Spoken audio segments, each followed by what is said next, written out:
notre café repro d'aujourd'hui. Nous sommes en Sima Chimene Sagras, toujours heureuse de vous avoir aujourd'hui. Alors, nous allons parler du Mpox et nous avons notre invitée, Madame Jemima. Elle va devoir se présenter et nous dire sur quoi est-ce qu'elle va nous parler aujourd'hui. Merci beaucoup. Bonjour à tous. Bonjour madame. J'espère que vous allez bien. Je suis Kamala Baeni Djemima. J'évolue dans le domaine des santé publique en épidémiologie, aujourd'hui dans Repro Justice Congo. Et je suis très heureuse de vouloir partager sur les Mpox. Merci. Merci, nous sommes encore heureux de vous avoir ici aujourd'hui. Alors, il y a une grande question qui fait son débat dans la société, c'est qu'est-ce que les Mpox? Comment on devrait les comprendre, nous qui ne font pas la santé publique ou ne sommes pas médecins, mais comment on fait pour savoir que ça, c'est les Mpox? D'abord, premièrement, il faut savoir que les Mpox, c'est une maladie zoonotique, donc la transmission de l'animal à l'homme. Et spécialement, l'animal, c'est les singes. C'est pour cela que, autrement, c'est la variole du singe, qui est le monkeypox ou le Mpox actuellement. Alors, pour comprendre ça, c'est voilà d'une façon vraiment très vulgaire. Il y a la hausse des températures. La hausse des températures accompagnée de boutons, bon, si je peux le dire d'une façon vulgaire, de boutons qui apparaissent en forme de varicelles, qui apparaissent sur tout le corps. Voilà, étant donné que nous sommes dans une crise épidémiologique, il faut déjà se référencer au centre de santé les plus proches parce que, voilà, il y a beaucoup de chances que ce soit le Mpox. Alors, merci beaucoup, Madame Jemima. Vous nous avez évoqué quelques signes du Mpox, mais est-ce que ça signifie si on a une hausse des chaleurs corporelles directement, on est atteint, ou il y a des signes spécifiques qui peuvent nous montrer que là, on est peut-être atteint et comment on se comporte là directement, comment on fait pour protéger notre humain à côté? Merci beaucoup. Comme je l'ai dit, comme je viens de le dire, après la hausse des températures, ce n'est pas forcément parce qu'il y a aussi la malaria, mais beaucoup plus, je parlais de l'apparition de boutons que je viens de parler en forme de varicelles qui varient. Ça peut commencer 2, 3, 4, 5, 6. Alors là, il faut vraiment se référencer au centre de santé les plus proches. Alors pour prévenir le Mpox, premièrement, étant donné que c'est une zoonose, il faut éviter d'abord tout contact avec les animaux, sauvages, les animaux qui sont morts naturellement. Mais également, il faut veiller à ce que à la cuisson des aliments comme de la viande. Il faut également éviter tout contact avec une personne contaminée, l'utilisation de ces objets ou même se servir de ces vêtements. Mais également, les Mpox, comme ça ne se transmet pas seulement de l'animal à l'homme, parce que ça d'abord c'est l'origine. Le Mpox se transmet également par la voie, il y a le voie de transmission comme la voie orale, la voie orale.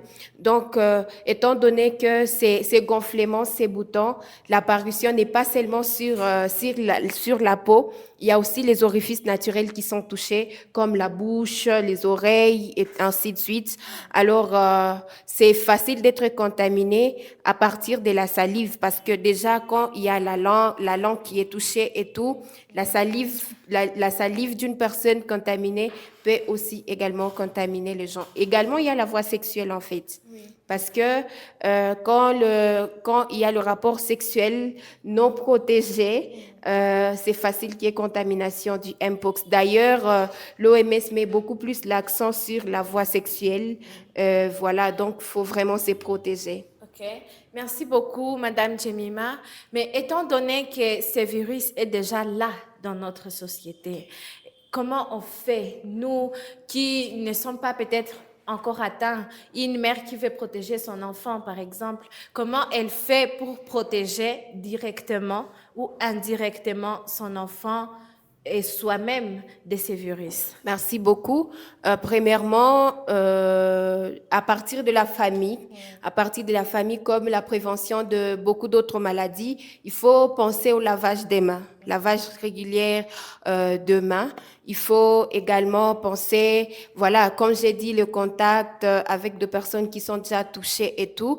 Donc, faire à ce que veiller à la propreté en fait, mais également il y a aussi la vaccination qui est actuellement, voilà, incitée à la vaccination. Mais non, jusque-là, dans notre pays, il n'y a pas la vaccination pour les enfants, mais jusque-là, les gens qui peuvent se vacciner, les adultes qui sont beaucoup plus en contact avec les animaux,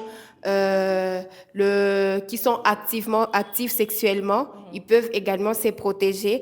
Mais également, il y a des personnes qui peuvent vouloir se protéger. Par exemple, ils passent beaucoup de temps, voilà, dans des zones à risque, si je peux le dire. Ils peuvent aussi se vacciner. Mais jusque-là, il n'y a pas la vaccination pour les enfants. C'est beaucoup plus veiller au lavage des mains, au contact, éviter tout contact avec, c'est pas les animaux qui sont morts naturellement, ainsi de suite. Alors, merci beaucoup. Nous l'avons compris avec nos téléspectateurs, j'espère, qu'une vaccination est mise en place pour des personnes âgées de 18 ans en montant, n'est-ce pas? Mais étant donné que nous évoluons dans une zone où les gens se méfient de vaccination, nous l'avons constaté lors de coronavirus. Alors, avec toutes ces histoires qu'il y a autour de la vaccination et qui fait peur, et certaines personnes ne veulent pas avoir accès à ces vaccinations-là, qu'est-ce que tu dirais à ces personnes qui nous suivent par rapport à cela? Merci beaucoup. Premièrement, il faut en tout cas juste savoir que le Mpox existe et c'est une maladie très dangereuse, en tout cas très dangereuse. Alors, la vaccination ne suffit pas seulement de me protéger parce que c'est protéger aussi d'autres personnes. D'ailleurs, c'est ça le rôle. Donc, le gouvernement ne fait pas que faire la distribution de la vaccination sans pour autant penser à la sensibilisation.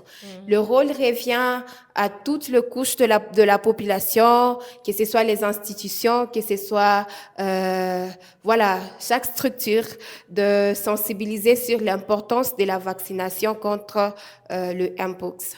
OK, merci beaucoup. Allons-y, sensibiliser, même si on est particulier, sensibilisons nos frères, nos sœurs, nos mamans, que le Mpox est vraiment viral et qu'il faut se protéger et protéger l'autre. Merci, à la prochaine dans notre Café Repos.